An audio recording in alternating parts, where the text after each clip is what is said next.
आज हम राजस्थान के अफवाह तंत्र को समझने की कोशिश करेंगे। देखिए, राजस्थान के अफवाह तंत्र को मोटे तौर पे 3 भागों में बाँटा गया है। एक है अरब सागरीय अफवाह तंत्र, दूसरा है अंतः प्रवाही नदियाँ और तीसरा है बंगाल की खाड़ी वाली नदी। अरब सागर प्रवाह का हम बात करें कि जो नदियाँ जाके अरब सागर में गिरती हैं, वो अरब सागर अफवाह तंत्र के अंतर्गत पड़ेंगे। इसके अलावा बंगाल की खाड़ी में गिरने वाली नदियाँ हैं और राजस्थान का अधिकांशतः जो नदियाँ हैं, वो अंतः प्रवाही नदियाँ हैं। अंतः प्रवाही नदी का मतलब है कि वो एक भौगोलिक क्षेत्र से निकलती हैं और किसी खाड़ी या किसी सागर में गिरने से पहले ही भूतल में कहीं पे विलुप्त हो जाती हैं। तो उनका जो अपवाह तंत्र है, उनका जो ड्रेनेज सिस्टम है, वो अंतः प्रवाह कहलाता है। तो कहने का मतलब अगर आपसे सवाल पूछा जाए कि राजस्थान के अंदर अपवाह तंत्र मुख्यतः है, तो किस तरह का अपवाह तंत्र सर्वाधिक है, तो आप कहेंगे अंतः प्रवाही नदियों का अपवाह तंत्र है। कहने का मतलब ये हुआ कि सर्वाधिक जो ड्रेनेज सिस्टम है, वो अंतः प्रवाही वाला है, उसके बाद में बंगाल की खाड़ी वाला है और उसके बाद में अरब सागर वाला है। राजस्थान के अपवाह तंत्र को हमने मोटे तौर पे 3 भागों में समझा। अब राजस्थान में जो अरावली है, इसका बड़ा महत्व है, क्योंकि राजस्थान में अरावली को हम राजस्थान की जल विभाजक रेखा कहते हैं। आपसे कई बार पूछा जाएगा अरावली को राजस्थान की जल विभाजक रेखा क्यों कहते हैं? एक तो मेंस में ये सवाल आपसे पूछा जाएगा और अगर प्रीलिम्स की बात करें तो आपसे पूछा जाएगा कि राजस्थान की जल विभाजक है कौन है, तो आप कहेंगे अरावली। अब ये अरावली राजस्थान की जल विभाजक रेखा क्यों है? क्योंकि अरावली है वो राजस्थान के अपवाह तंत्र को 2 भागों में विभाजित कर देती है। अरावली के पूर्व में जितने भी नदियां हैं, वो बंगाल की खाड़ी में जाके गिरती हैं और अरावली के पश्चिम की जितनी भी नदियां हैं, वो अरब सागर में जाके गिरती हैं। बात समझ में आई? देखो, ये अरावली हमारी इस तरह से फैली हुई राजस्थान में, ठीक है? तो अरावली के पश्चिम की जो भी नदियां हैं, वो सारी की सारी कहाँ पे आती हैं? तो पश्चिम की नदियां हैं, वो सारी की सारी इधर अरब सागर में आके गिरेंगी। और अरावली के पूर्व की जितनी भी नदियां, ये वाला पूरी भाग, ये सारी की सारी कहाँ गिरती हैं? बे ऑफ बंगाल, बंगाल की खाड़ी में गिरती है। तो हम ये कह सकते हैं अरावली है, ये राजस्थान के अपवाह तंत्र को 2 भागों में विभाजित कर देता है। इसीलिए हम कहते हैं कि अरावली है, वो राजस्थान की जल विभाजक है। यहां तक की बात क्लियर हुई? ठीक है। राजस्थान में अंतः प्रवाही नदियां सर्वाधिक हैं। ये बात आप थोड़ा समझिए। अगर आपसे पूछा जाए कि किस तरह का अपवाह तंत्र राजस्थान में सर्वाधिक है, तो आप कहेंगे अंतः प्रवाही अपवाह तंत्र। तो राजस्थान में अंतः प्रवाही नदियां सर्वाधिक है। इसका कारण क्या है? क्योंकि राजस्थान में, अधिकांश राजस्थान में आप देखेंगे तो मरुस्थल का विस्तार है। अब मरुस्थल का विस्तार होने की वजह से क्या हुआ? तो मरुस्थल का विस्तार होने की वजह से क्या हुआ कि जमीन है, वो पानी को एब्जॉर्व कर लेती है, सोख लेती है, तो नदी प्रवाह तंत्र है, वो ज्यादा लंबा नहीं बन पाता। बात समझ में आई कि नहीं? तो आप इस बात को देखें कि राजस्थान में सर्वाधिक अंतः प्रवाही नदियां होने की वजह से क्यों होती हैं, इसकी वजह क्या है? तो कहेंगे अधिकांश राजस्थान में मरुस्थल का विस्तार है। ठीक है। अगर हम बात करें भारत के कुल सतही जल का, या नदी जो जल है उसका राजस्थान में कितना प्रतिशत है, तो याद रखना, अगर आपसे सवाल पूछा जाए राजस्थान में भारत के कुल सतही जल का कितना प्रतिशत भाग उपलब्ध है, तो आप कहेंगे 1.16%। कितना है? 1.16%। एग्जाम में कई दफा क्वेश्चन देखने को मिलता है आपको कि भारत के कुल सतही जल का कितना प्रतिशत राजस्थान में है, तो आपका जवाब होगा 1.16%, मतलब 1.16%। ओके। और भारत के कुल भूमिगत जल का कितना प्रतिशत राजस्थान में है, तब आप कहेंगे 1.69%। याद रखना, अगर आपसे कहे कि सतही जल का, सरफेस वाटर की बात करें तो वो कितना है, तो कहेंगे 1.16 है, 1.16%। और भूमिगत जल की बात करें, जमीन के अंदर वाले जल की बात करें, तो वो 1.69%। बात याद रहेगी आपको। एक डेटा है 1.16% और एक है 1.69%। 1.16 है, ये क्या है? सरफेस वाटर है। और 1.69 है, ये क्या है? तो ये आपका भूगर्भिक जल स्तर की बात हो रही है, भूगर्भिक जल की बात है, भूमिगत जल की बात है। 1.16 है, वो बोलो, याद करो क्या रहेगा? सतही जल। और 1.69% है, ये क्या है? भूमिगत जल है। इसके अलावा राजस्थान में कुल नदी बेसिन है, वो कितने हैं, तो आप कहेंगे राजस्थान में जो नदी बेसिन है, ये क्या है? 15 है। और उप बेसिन कितने हैं? 58 है। याद रहेगा आपको। तो कुल नदी बेसिन कितने राजस्थान में? 15। और उप नदी बेसिन कितने हैं? 58 है, 58 है। ओके। अब अब हम एक एक को पढ़ने की कोशिश करते हैं। सबसे पहले बात करते हैं अरब सागर की जो नदियां हैं, जो अरब सागर में जाके गिरती हैं, तो उनको हम समझते हैं। तो अरब सागर में जाने वाली नदियां कौन कौन सी, पहले ये पता होना चाहिए। तो देखो, लूनी है, माही है, पश्चिमी बनास है और साबरमती है। ध्यान से सुनिएगा, आपसे पूछा जा सकता है, क्वेश्चन इस तरह से बनाया जाएगा, निम्नलिखित में से कौन सी नदी है वो अरब सागर प्रवाह तंत्र का हिस्सा नहीं है, या कौन सी नदी है अरब सागर प्रवाह तंत्र का हिस्सा है। तो आपको पता होना चाहिए कि अरब सागर प्रवाह तंत्र में कौन कौन सी नदियां हैं, तो आप कहेंगे लूनी, माही, पश्चिमी बनास और साबरमती, ये अरब सागरीय अपवाह तंत्र का हिस्सा है। याद करें एक बार और, लूनी, माही, पश्चिमी बनास और साबरमती। अब एक एक को हम पढ़ते हैं। सबसे पहले बात करते हैं लूनी नदी की। देखिए, लूनी नदी का जो उद्गम स्थान है वो है अजमेर, और अजमेर में कौन सा, नाग पर्वत। ठीक है, अब इसको थोड़ा सा ऐसे समझें कि हमारा ये है अजमेर, और अजमेर के दो बिंदु समझे, ये हमारा नाग पहाड़, ये लीजिए नाग पहाड़,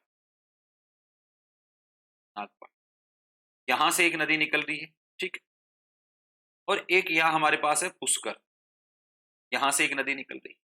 बात समझ में आई? तो पुष्कर से निकलती है सरस्वती, सरस्वती, और नागपाड़ी से निकलती है सागरमती, और ये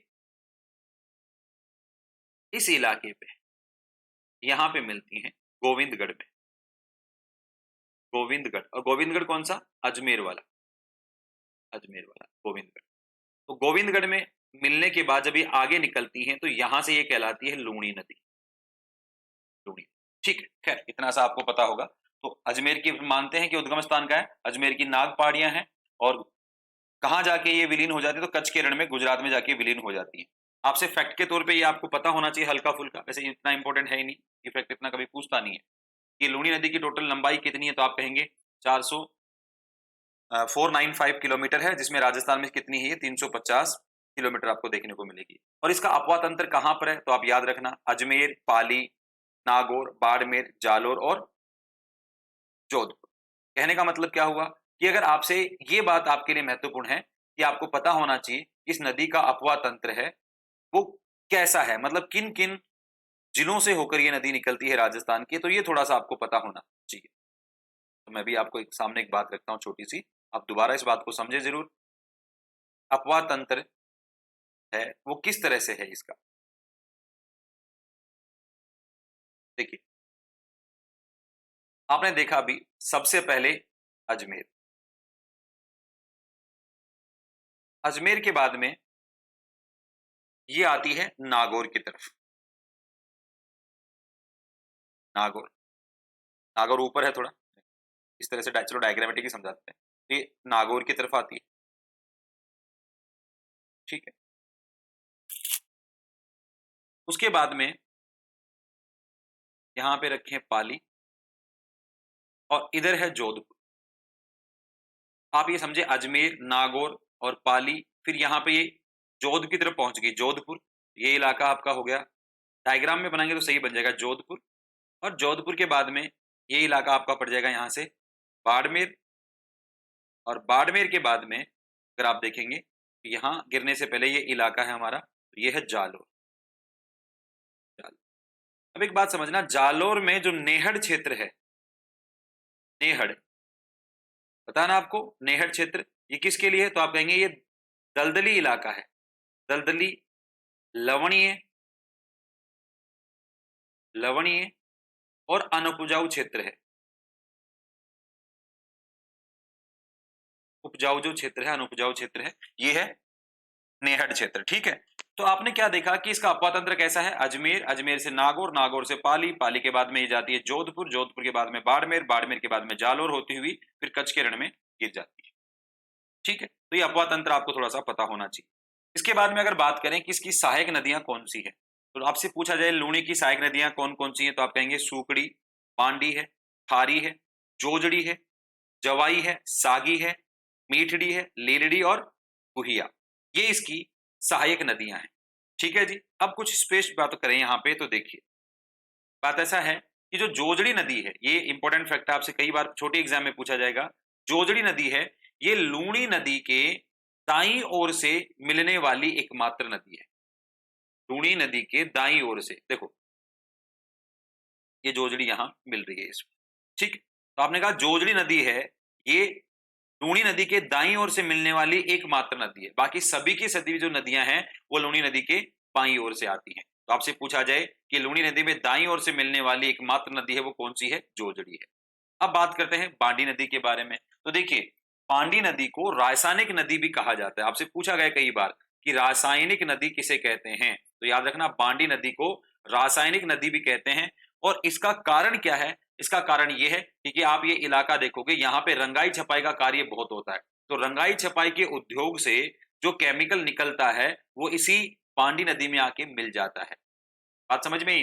तो उसका जो पानी है वो केमिकल से, रासायनिकों से काफी प्रभावित हो जाता है, इसलिए बांडी नदी को रासायनिक नदी भी कहा जाता है। अब आगे चलें, थोड़ा सा देखें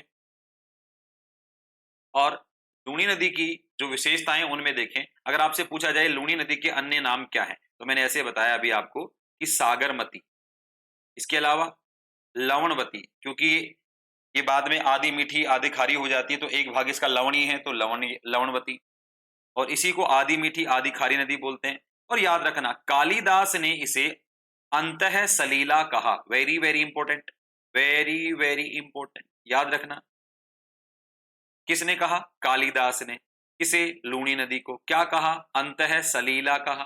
तो अंतः सलीला किसका उपनाम है? तो आप कहेंगे लूनी नदी का नाम है।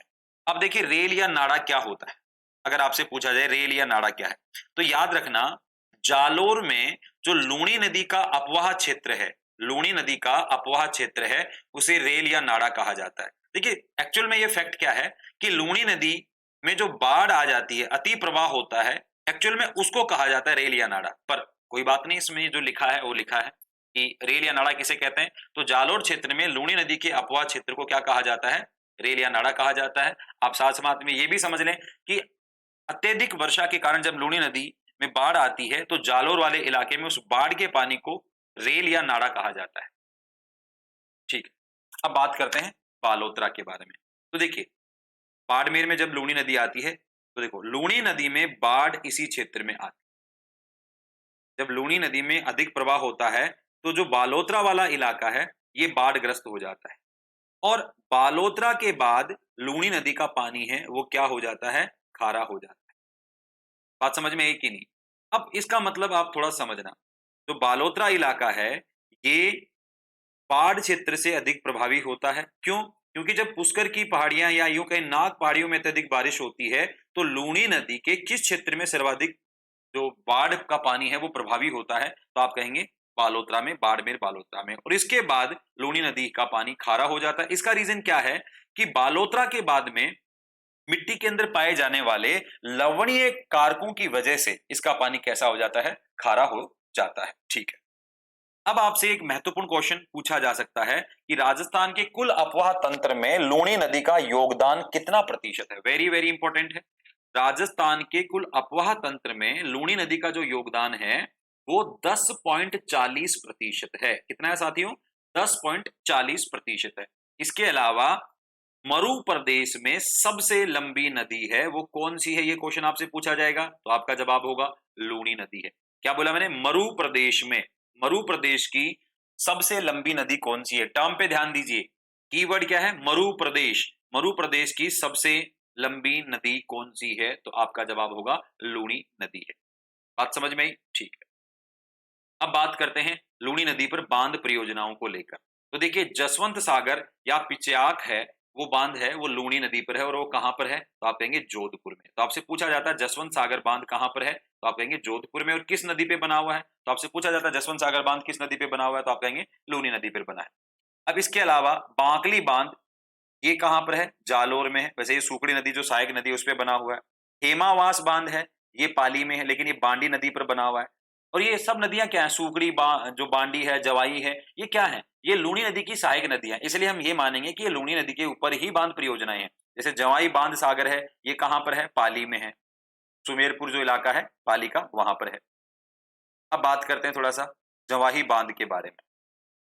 देखिएगा, जवाई बांध है कहां पर? तो आप कहेंगे सुमेरपुर। और कौन सा जिला लगेगा? पाली। ठीक है, जवाई बांध की जल आपूर्ति पाली, जोधपुर, जालोर और सिरोही में की जाती है। मतलब क्या हुआ कि जवाही बांध में जो पानी एकत्रित होता है उस पानी से पाली, जोधपुर, जालोर और सिरोही की जल आपूर्ति की जाती है। इसलिए इसे मारवाड़ का अमृत सरोवर कहा जाता है। अगर आपसे क्वेश्चन पूछा जाए कि मारवाड़ का अमृत सरोवर किसे कहा जाता है, तो याद रखना मारवाड़ का अमृत सरोवर है वो जवाही बांध है, क्योंकि ये पूरा इलाका मारवाड़ इलाका है। तो आप कहेंगे पाली, जोधपुर, जालोर, सिरोही, यहां पर जल आपूर्ति है वो किस बांध के जल से की जाती है, तो जवाही बांध के जल से इन इलाकों में, मारवाड़ के इन इलाकों में जलापूर्ति की जाती है। इसीलिए जवाही बांध को मारवाड़ का अमृत सरोवर कहा जाता है। अब खास बात यह है कि जब जवाही बांध में जल स्तर घटता है तो सेई जल सुरंग से इसमें आपूर्ति की जाती है। याद रखना, देखो अभी मैंने बोला कि ये मारवाड़ का अमृत सरोवर है, और मतलब ये हुआ कि मारवाड़ के लिए जवाही बांध के पानी का काफी महत्व है, क्योंकि पाली, जोधपुर, जालोर, सिरोही यहां पे जल आपूर्ति इसी बांध के द्वारा की जाएगी। अब अगर मारवाड़ सरोवर में, मारवाड़ के अमृत सरोवर मतलब जवाही बांध में जल की कमी हो जाए तो याद रखना इसमें जल आपूर्ति है वो सेई जल सुरंग के द्वारा की जाती है। किसके द्वारा की जाती है? सेई जल सुरंग के द्वारा की जाती है। अब सवाल आता है कि ये सेई जल सुरंग क्या है, तो देखिए ये राजस्थान की पहली ऐसी सुरंग है जो, देखो पहले कैसी सुरंग, जल सुरंग है, पहली ऐसी जल सुरंग है जो उदयपुर से जवाही बांध तक जल आपूर्ति करती है। तो अगर ये क्वेश्चन ऐसे भी पूछा जा सकता है, सेई सुरंग के द्वारा जल आपूर्ति की जाती है, तो आप कहेंगे उदयपुर से जवाही बांध को की जाती है। तो पहली, राजस्थान की पहली जल सुरंग है, बात याद रहेगी आपको। अब बात करते हैं दूसरी जो नदी है हमारे पास, माही नदी। देखिए माही नदी, तो माही नदी का जो उद्गम स्थान है वो मेहंद झील है, मेहंद झील है, और ये कहां पर है, तो ये विंध्याचल जो है उसकी ही पहाड़ियां हैं। कौन सी हैं? अमरेरू, अमरेरू जो पहाड़ियां हैं विंध्याचल की, उनके ऊपर एक झील है मेहंद झील। कौन सी है? मेहंद झील, ठीक है। और इस झील से ये माही नदी निकलती है, और ये कहां गिरती है, तो आप कहेंगे खंबात की खाड़ी में जाके गिरती है, ठीक। तो देखो अरब सागर, याद रखना अरब सागर, अरब सागर जो अपवाह तंत्र है इसको दो भागों में आप और समझ सकते हैं। एक जो नदियां कच्छ के रण में गिरती हैं, और एक कहां पे है, खंबात की खाड़ी में गिरती हैं। तो कहीं पे अगर खंबात लिखा तो इसका मतलब ये मत समझना कि वो अरब सागर वाला हिस्सा नहीं है, वो है अरब सागरीय प्रवाह तंत्र का ही, लेकिन ये खंबात की खाड़ी में यहाँ पे गिरेगी। तो माही नदी का उद्गम स्थान कौन सा है, तो मेहंद झील, और कहां पर है, तो अमरेरू पहाड़ी में है, विंध्याचल पर्वत की श्रृंखला, ठीक है। और कहां गिरती है, तो आप कहेंगे खंबात की खाड़ी में गिरती है। लंबाई बात करें तो राजस्थान में इसकी लंबाई कितनी है, 171 किलोमीटर है। अपवाह तंत्र को देखें तो अपवाह तंत्र इसका सर्वाधिक कहां पर देखने को मिलेगा, बाड़मेर में, उसके बाद में डूंगरपुर और प्रतापगढ़। तो माही नदी का जो अपवाह तंत्र है वो आपको अच्छे से समझना है, क्योंकि ये बांसवाड़ा, अगर मैंने पहले गलती से बाड़मेर बोला हो तो माफी चाहूंगा, ये कहां पर है, बांसवाड़ा, डूंगरपुर और प्रतापगढ़ में है। तो अब आपसे पूछा जाए कि माही नदी का सर्वाधिक अपवाह क्षेत्र कौन सा भाग है, तो आपका जवाब होगा बांसवाड़ा, ठीक है।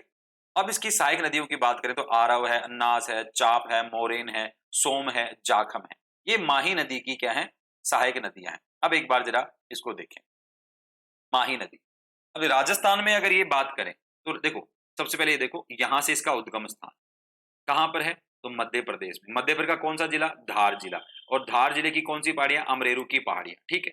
इसके बाद में ये नदी ऊपर की तरफ इधर आती है और राजस्थान में प्रवेश करती है, तो खांदू गांव जो बांसवाड़ा में है वहां पर ये प्रवेश करती है, तो राजस्थान में इस इलाके में प्रवेश करती है।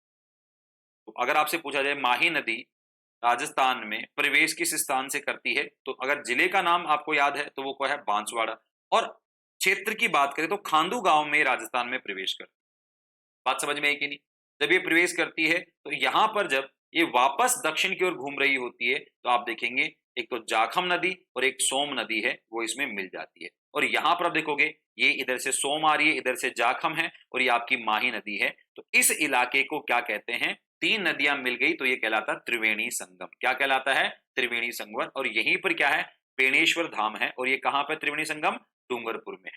अब इसके बाद में वापस ये दक्षिण की ओर आती है और कहां पर गिर जाती है, तो आपके खंबात की खाड़ी में गिर जाती है। बोलो बात समझ में आई कि नहीं? तो त्रिवेणी संगम बनाती हैं कौन कौन सी नदियां? तो आप कहेंगे माही नदी, जाखम नदी और सोम नदी। कहां पर बनाती है? डूंगरपुर। वहां पर स्पेशल क्या है? तो वहां कहेंगे वहां पर बेणेश्वर धाम है। ठीक है। उद्गम स्थान क्या है? तो आप कहेंगे उद्गम स्थान इसका मध्य प्रदेश का जो धार जिला है उसकी अमरेरू की पहाड़ियां है।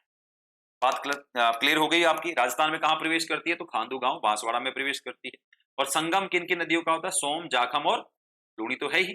कहां पर होता है? तो त्रिवेणी संगम है वो डूंगरपुर में है और बेणेश्वर धाम है यहाँ पर। ठीक है। आदिवासियों के लिए काफी धार्मिक महत्व रखने वाले स्थल है। अब थोड़ा सा और देखें, तो माही नदी के बारे में थोड़ा सा और समझें। तो माही नदी में अच्छा एक बात और देख लीजिए, कुछ बच्चे यहाँ देखेंगे। देखो,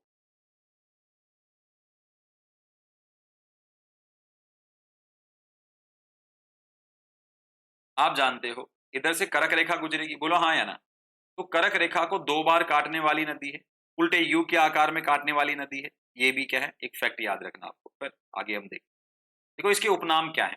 तो माही नदी को आदिवासियों की गंगा कहा जाता है। ये कांठल क्षेत्र में है तो इसे कांठल की गंगा भी कहा जाता है, वागड़ वाला इलाका तो इसे वागड़ की गंगा भी कहा जाता है, और सबसे महत्वपूर्ण दक्षिणी राजस्थान की स्वर्ण रेखा कहा जाता है। ये महत्वपूर्ण है। तो आदिवासियों की गंगा माही नदी है, क्योंकि ये सारा का सारा इलाका है, ये आदिवासी क्षेत्र है। तो आप ये कहेंगे आदिवासियों की गंगा है। कांठल और वागड़ जो ये प्रदेश है, इनको अलग अलग नाम से जाना जाता है, तो कांठल और वागड़ की जो गंगा है वो कहेंगे।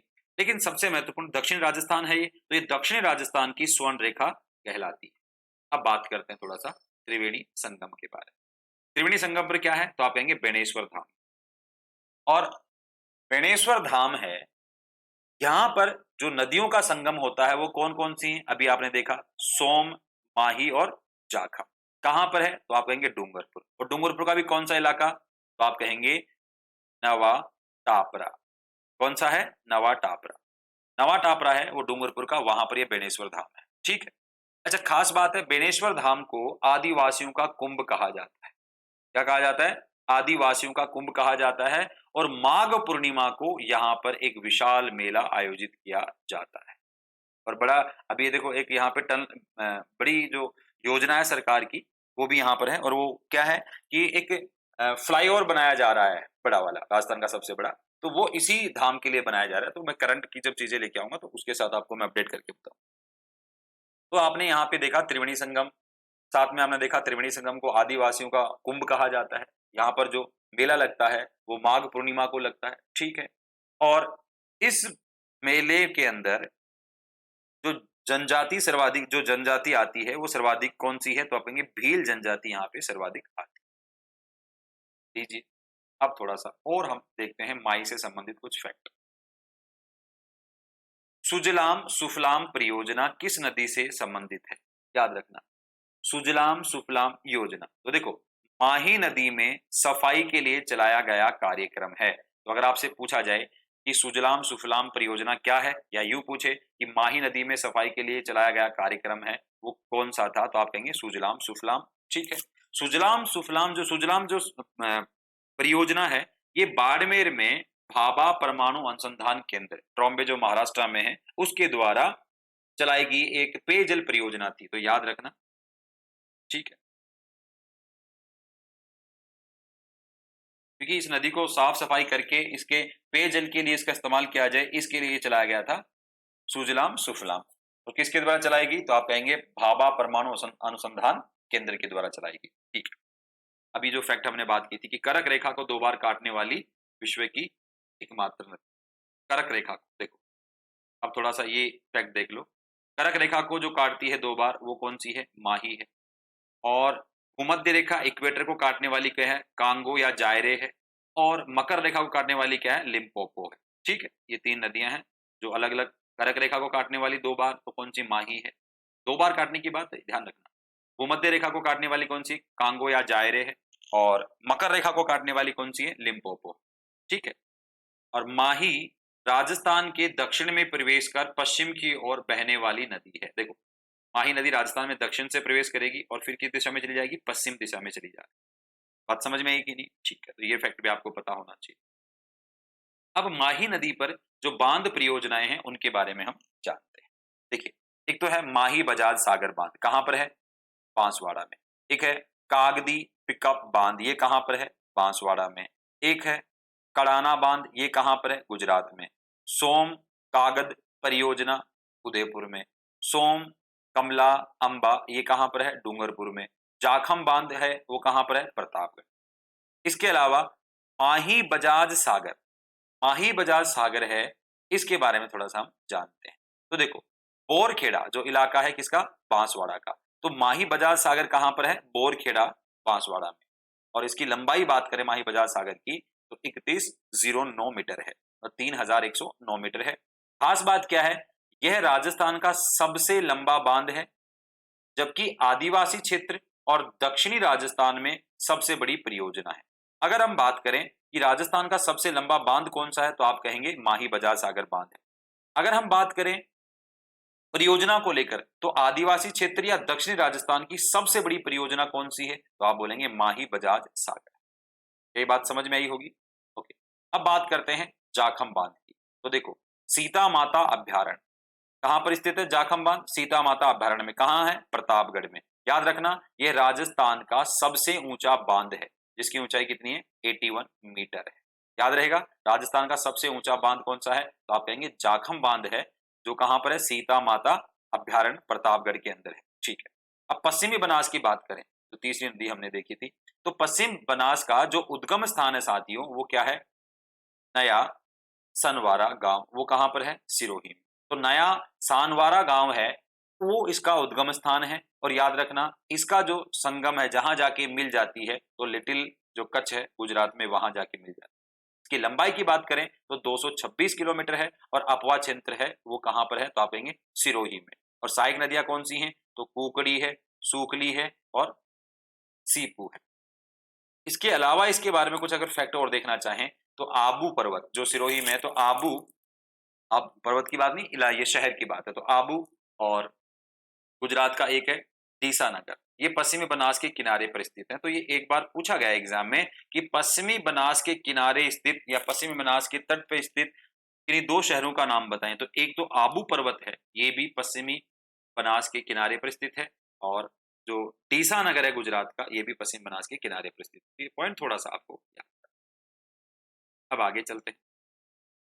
तो देखिए, ये भी बात की थी हमने, उद्गम स्थान है यह नया सवेरा, नया सानवारा गांव है वो है, और इसके बाद में लिटिल कच्छ है, इसमें जाके मिल जाता है।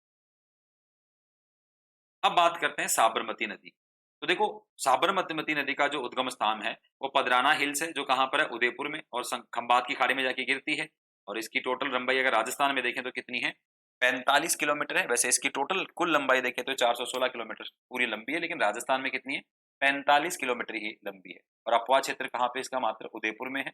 इसकी सहायक नदियों की बात करें तो वेतरणी है, सई है, ठीक है, मानसी, वोकल, माजम, ये सब नदियां हैं इसकी। अब इसकी विशेषता क्या है, उन पे थोड़ा ध्यान दीजिए। इसकी विशेषता में बात करें तो अहमदाबाद नगर, अहमदाबाद है, साबरमती है, गांधीनगर है, ये सब के सब साबरमती नदी के किनारे पर स्थित है। तो साबरमती नदी के किनारे पर जो स्थित है, अहमदाबाद, साबरमती और गांधीनगर, ये सब के सब साबरमती नदी के किनारे स्थित है। और साबरमती राजस्थान की वह नदी है जिसका मुख्य अपवाह क्षेत्र गुजरात है। मतलब नदी का उद्गम स्थान तो क्या है? राजस्थान है, लेकिन ये ज्यादातर इसका भाग है, प्रवाह क्षेत्र है, वो गुजरात में देखने को मिलेगा। तो ये थोड़ा सा फैक्ट आपको पता। अब थोड़ा सा हमें समझना है साबरमती पर जो जल सुरंग बनाई गई है उसके बारे में। देखिए, साबरमती नदी पर जल सुरंग, तो देखो सही जल सुरंग है ये। आप देखेंगे तो इसका विस्तार है, ये कहां पर है, तो कहेंगे उदयपुर से पाली में।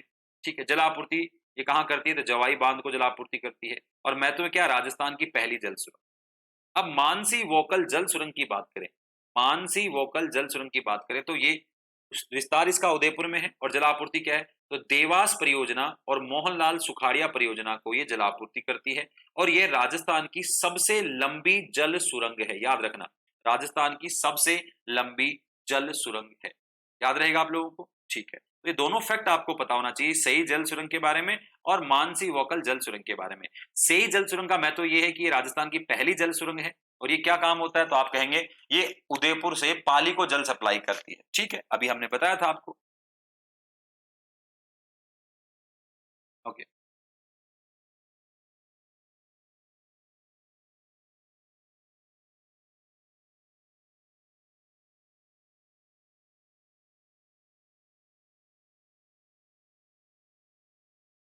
एक फेज हमने आज देख लिया है, राजस्थान का जो जल प्रवाह है, जल प्रवाह ड्रेनेज सिस्टम है राजस्थान का जल प्रवाह, और जल प्रवाह में आज हमने देखा अरब सागर में विलीन होने वाली नदियां, अरब सागर में मिलने वाली नदियां। एक से हमने देखा। कल की क्लास में हम देखेंगे राजस्थान की अंतः प्रवाही नदियां, फिर अगली क्लास में हम देखेंगे कि जो बंगाल की खाड़ी में गिरने वाली नदियां हैं उनके बारे में। तो मैं उम्मीद करता हूं यहाँ तक का पॉइंट आपको समझ में आया होगा। धन्यवाद। जय हिंद, जय भारत।